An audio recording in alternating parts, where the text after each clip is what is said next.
জমজমাট ঢাকাই সিনেমার বাজার এ নিয়ে আরো বিস্তারিত জানবো এই মুহূর্তে বসুন্ধরা স্টার সিনেপ্লেক্স থেকে আমাদের সঙ্গে যুক্ত আছেন সহকর্মী বাইজিদ সাদ।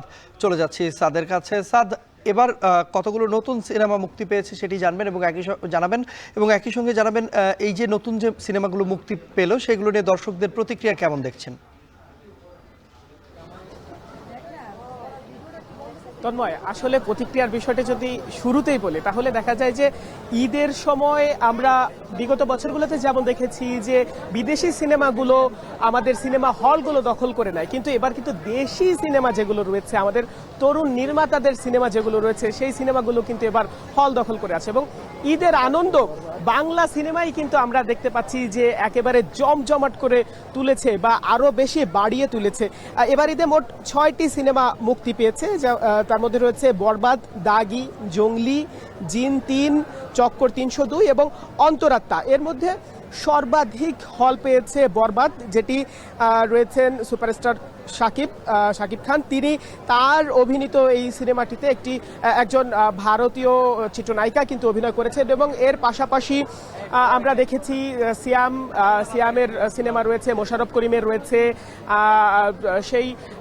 তাদের সিনেমাগুলো দেখার জন্য কিন্তু দর্শকরা একেবারেই ভিড় করছেন।